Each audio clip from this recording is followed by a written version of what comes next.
Hello and thank you for watching my video.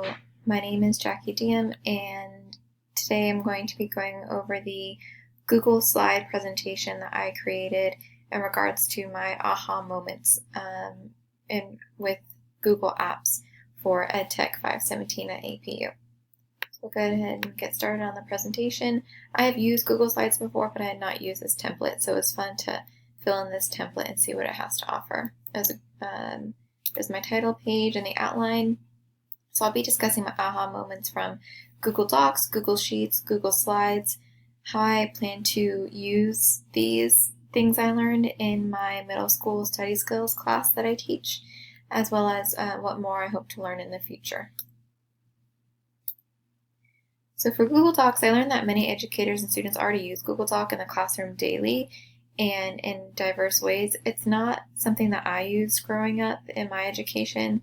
I graduated from high school in about 2008, and I used Google Docs a bit in undergrad.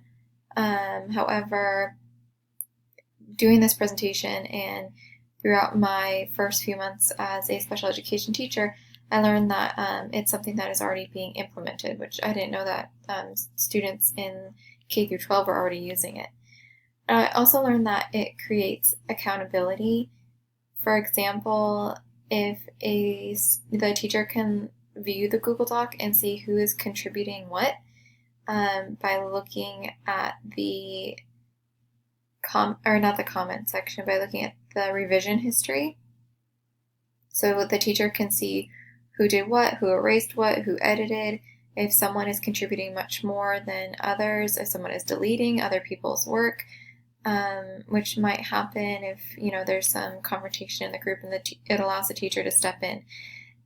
Also the comment boxes, so the teacher can go in and leave a comment about something that needs to be fixed, something that they're doing well, and so that way by the time that the teacher receives the final document, it already needs less revision and the students can get a better grade.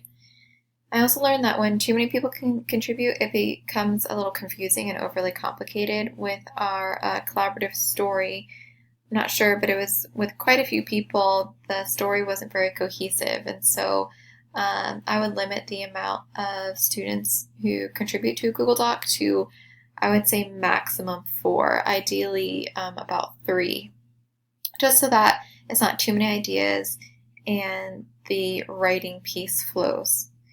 So how I will implement it is to be able to give my students feedback and comments on their writing, and so that way, like I said, when I get the document, it already has been improved, and I can give them a better grade.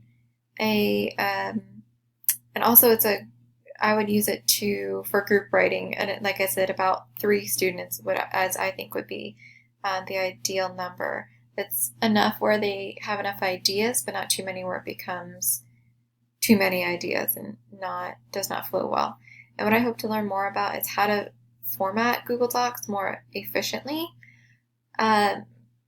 Sometimes, and this is with Word too, is it takes a lot, especially when you're using APA or MLA or one of the standard formatting, is not very user friendly. Especially when you have multiple people contributing and they use different fonts or different font sizes or the spacing, and so try and figure out how to keep that, and as well as how to include a larger group in Google Docs while maintaining a cohesive document, because more ideas would be great, but how can we ensure that the document makes sense? This is a statistic I found that 74% of educators believe technology is the key to expanding classroom content. And so using these applications in Google to really help student access more information, it kind of breaks down the boundaries of the classroom. Google Sheets I had never used before. I learned that it's not as difficult as I thought it was.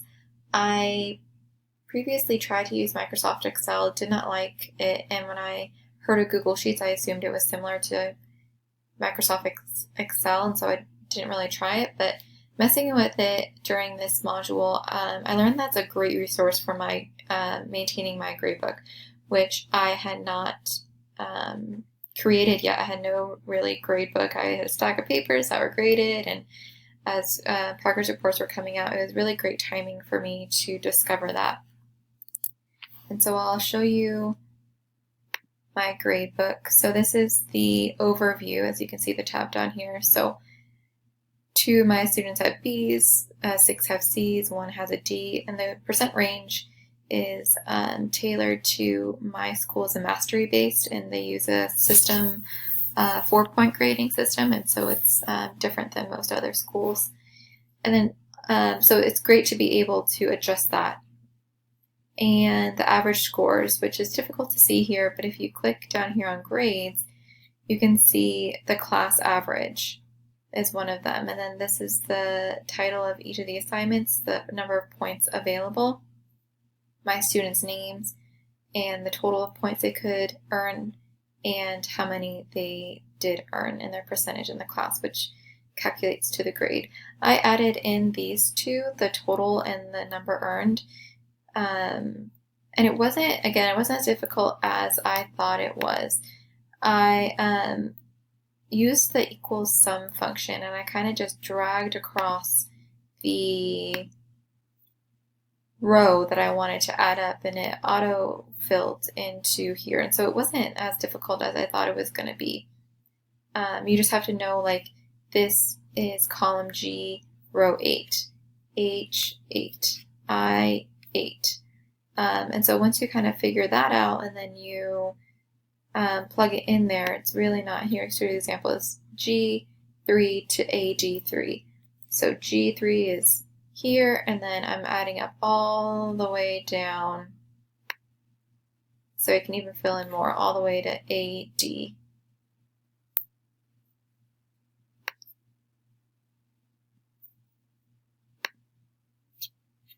There's also other great tools in there, such as schedules, calendars, and to-do lists. So I'll go back to the present form. So I like to implement, I will use that gradebook to record my grades each quarter and just save it to my Google Drive so I can always go back.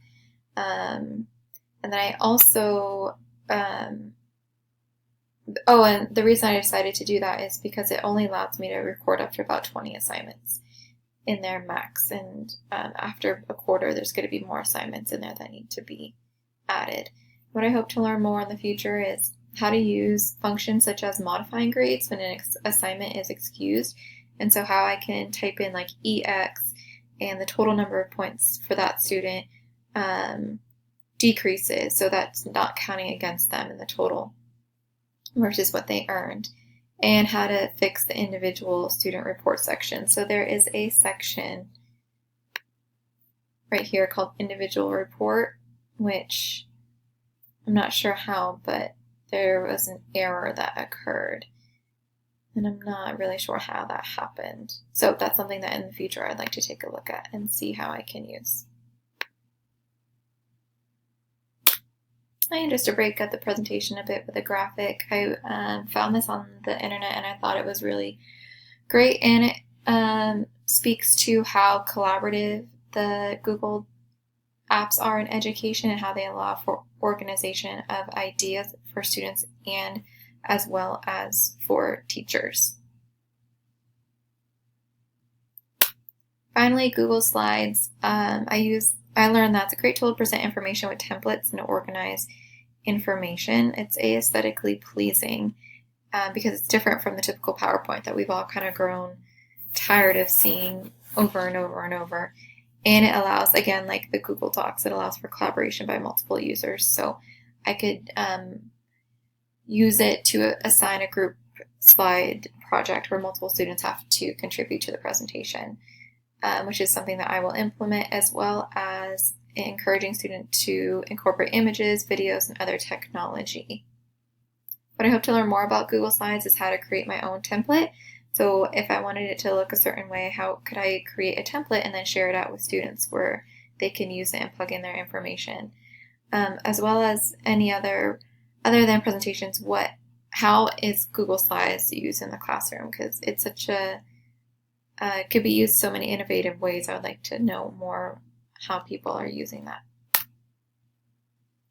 And just to kind of wrap up the presentation, I found this quote by Bill Gates that states technology is a great tool in terms of getting the kids working together and motivating them. The teacher is most important. And so again, technology is a tool, and just to put it in my own words, Google applications are great tools when used by great teachers. And so that concludes my video. Thank you for watching.